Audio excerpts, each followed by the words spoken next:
Once again, Lara Croft, archaeological wunderkind, is off to plunder some World Heritage sites and shoot animals in the face with deadly precision. Leaping off the successful reboot from the last two Tomb Raider games, Underworld attempts yet another successful expedition.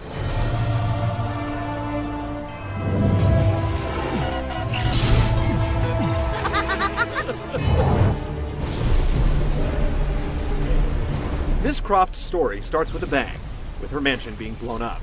Through a series of smart storytelling decisions involving flashbacks and twists, a strong narrative emerges, pulling on what happened in the prior two outings. I cannot die. Fortunately, there's a video you can watch to catch you up on Lara's latest dealings with various artifacts and creatures of legendary means.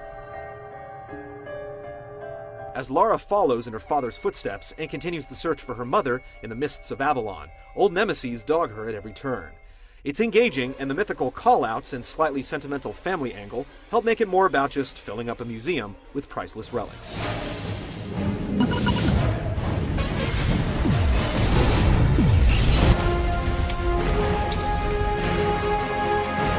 Not that much has been tweaked from the recent iterations. Platforming is still the crux of the game, with triangle jumps, grappling hook wall running, and delicate balancing all par for the course. The levels are mostly linear, though there's the occasional split path, but you'll usually need to travel down both roads to progress.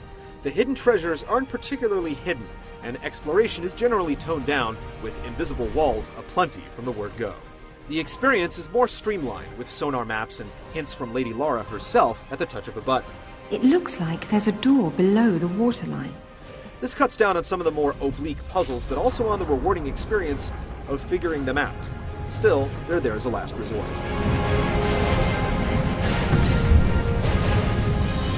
The leaps of daring and ancient Mayan brain teasers are interrupted on occasion with a bit of gunplay. They've added adrenaline meters to slow down time and removed QuickTime events, but combat is still a lot of circle strafing. The automatic targeting makes offense a breeze, and defense is a matter of keeping Lara's butt out of the maw of whatever vicious animal is approaching. The enemy AI is basically non-existent, and while there's no real cover system, you can use this strafe and lock on to pop out and trade lead. There's some variety in the weapons, but with infinite ammo on the dual pistols and plenty of health packs, Lara goes guns blazing akimbo most of the time. Tomb Raider Underworld is exactly what you expect it to be, a typical action-adventure that's equal parts platforming, puzzle-solving, and gunplay, but fails to innovate in any way.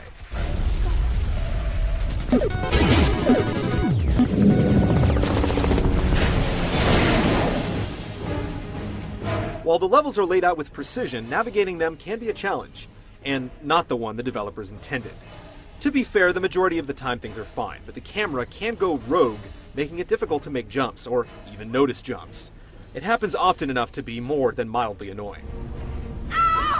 The puzzles are pretty clever, but they're solved the same way every time. Combat is mindlessly easy, but trading lead with human enemies can be a chore if you don't have any sticky grenades. The developers have been championing the hand-to-hand stuff, but it's pointless to use it when there's so much ammo. Killer! The tried and true does get a little boost with mythical artifacts like Thor's Gauntlet, which allows the petite Lara to move some very, very large objects. This, along with portable rods, lends some cerebral muscle to the platforming by allowing you to build your own path. Some underwater adventuring and a stint on a motorcycle add some variety, but for the most part it's the same pattern. You make some jumps, engage in mediocre combat, and then think on a puzzle for a bit.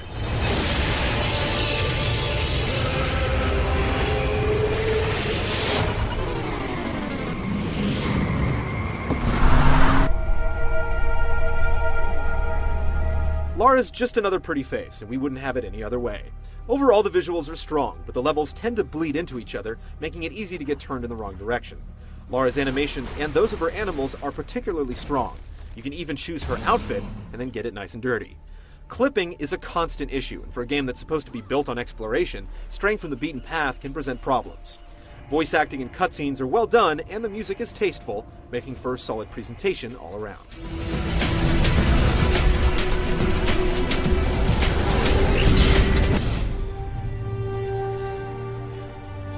Tomb Raider Underworld feels like a stopgap platforming adventure. It's much better than the Bile released under her name last generation, but it still manages to feel a few years behind. Longtime fans will be pleased to have a serviceable Tomb Raider to play, but those not already susceptible to Lara's charms will view it as an artifact of times gone by.